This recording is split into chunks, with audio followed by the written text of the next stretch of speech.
ಈ ಒಂದು ಎಕ್ಸಾಟಿಕ್ ತರಕಾರಿ ಅಂತೇನು ಹೇಳ್ತೀವಿ ಅಥವಾ ಪಾಶ್ಚಿಮಾತ್ಯ ತರಕಾರಿ ಬೆಳೆಗಳಲ್ಲಿ ಪ್ರಮುಖವಾಗಿ ಜುಕಿನಿ ಅಂತ ತಾವು ಕೇಳಿರ್ಬೋದು. ಈ ಜುಕಿನಿ ಬೆಳೆ ಸಾಮಾನ್ಯವಾಗಿ 120 ಬೆಳೆ ಇದು. ಇದರಲ್ಲಿ ಹಳದಿ ಮತ್ತು ಹಸಿರು ಕಾಯಿಗಳಿರ್ತಕ್ಕಂಥ ತಳಿಗಳು ಅಥವಾ ಹೈಬ್ರಿಡ್ಗಳು ಮಾರುಕಟ್ಟೆಯಲ್ಲಿ ಬೀಜ ಸಿಗ್ತಕ್ಕಂಥದ್ದು. ಈ ಒಂದು ಜುಕಿನಿ ಬೆಳೆಯನ್ನು ಬೆಳಿಬೇಕಾದ್ರೆ ಪಾಲಿಮನೆಯಲ್ಲಿ ಹೆಚ್ಚಿಗೆ ಬೆಳೆದ್ರೆ ನಮಗೆ ಉತ್ತಮ ಗುಣಮಟ್ಟದ ಫಸಲು ಪಡಿಬೋದು.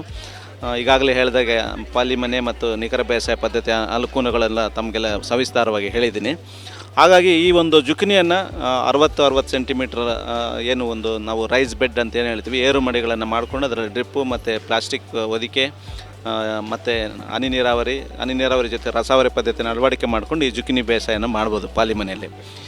ಈ ರೀತಿ ಮಾಡಿದಾಗ ಈ ಒಂದು ಬೆಳೆ ಯಾಕಂತ ಹೇಳಿದ್ರೆ ಸಿಟಿ ಮತ್ತೇನು ನಾವು ಪಟ್ಟಣ ಪ್ರದೇಶಗಳು, ಅದರಲ್ಲೂ ಬೆಂಗಳೂರು, ಕಲ್ಕತ್ತಾ ದೊಡ್ಡ ದೊಡ್ಡ ಪಟ್ಟಣ ಸುತ್ತಮುತ್ತ ಹೆಚ್ಚಿಗೆ ಬೇಡಿಕೆ ಇರ್ತಕ್ಕಂಥದ್ದು. ಇದನ್ನು 5 ಸ್ಟಾರ್ ಹೋಟೆಲ್ಸಲ್ಲಿ ಮತ್ತು ಒಳ್ಳೆಯ ರೆಸಾರ್ಟ್ಸಲ್ಲಿ ಇದನ್ನು ಹೆಚ್ಚಿಗೆ ತಿನಿಸಾಗಿ ಬಳಕೆ ಮಾಡ್ತಕ್ಕಂಥದ್ದು, ಏನಂದರೆ ಸಲಾಡಾಗಿ ಬಳಕೆ ಮಾಡ್ತಕ್ಕಂಥದ್ದು. ಸುಮಾರು ಜನಕ್ಕೆ ಗೊತ್ತಿಲ್ಲ ಅದು ಯಾವ ಥರ ಇದು ಬೆಳೆ, ಯಾವ ಥರ ಕಾಯಿ. ಸೌತೆಕಾಯಿ ಅಂದ ತಕ್ಷಣ ನೋಡಿ ಇಲ್ಲಿ ಗೊತ್ತಾಗ್ತಾ ಇದೆ, ಇದು ಮಾಮೂಲಿ ಸೌತೆಕಾಯಿ ಥರನೇ ಇದೆ. ಇದನ್ನು ಸಲಾಡ್ಗೆ ಉಪಯೋಗಿಸ್ಬೋದು. ಈ ಒಂದು ಸಲಾಡ್ನ ರೂಪದಲ್ಲಿ ಇದನ್ನು ತಿಂತಕ್ಕಂಥದ್ದು.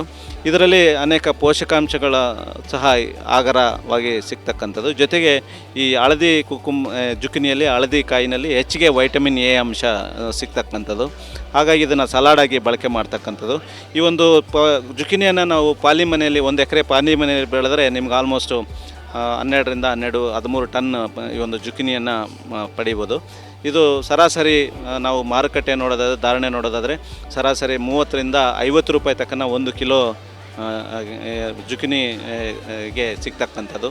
ಹಾಗಾಗಿ ಒಳ್ಳೆ ರೈತರು ಆದಾಯ ಪಡಿಬೋದು ಈ ಜುಕಿನಿಯನ್ನು ಬೆಳೆದು ಅಂಥೇಳಿ ಈ ಸಂದರ್ಭದಲ್ಲಿ ಅದಕ್ಕೆ ಇಷ್ಟಪಡ್ತೀನಿ. ಬೆಳೆಯನ್ನು ನಾವು ಕಟಾವು ಮಾಡಬೇಕಾದ್ರೆ ಯಾವ ಹಂತದಲ್ಲಿ ನಾವು ಜುಕಿನಿ ಆಗಲಿ ಯುರೋಪಿಯನ್ ಕುಕುಂಬರ್ ಆಗಲಿ ಯಾವ ಹಂತದಲ್ಲಿ ಕಟಾವು ಮಾಡೋದು ಅದು ಪ್ರಮುಖವಾಗಿ ನಾವು ರೈತರು ತಿಳ್ಕೊಬೇಕಾಗುತ್ತೆ. ಯಾಕಂತ ಹೇಳಿದ್ರೆ ತುಂಬ ದಪ್ಪ ಆಗುತ್ತೆ. ನಿಮಗೆ 1 kg 2 kg ಕಾಯಿವರೆಗೂ ಬರ್ತಕ್ಕಂಥದ್ದು, ಇದು ದಪ್ಪ ಆಗ್ತಕ್ಕಂಥದ್ದು.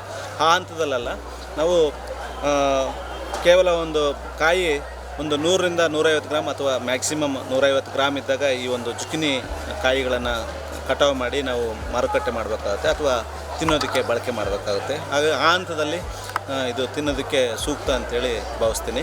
ಇದರಲ್ಲೂ ಅಷ್ಟೇ ನಾವು ಸೌತೆಕಾಯಿಯಲ್ಲಿ ತುಂಬ ದಪ್ಪ ಆದಾಗ ಹಾರ್ವೆಸ್ಟ್ ಮಾಡಬಾರ್ದು ಅಥವಾ ಕಟಾವು ಮಾಡಬಾರ್ದು.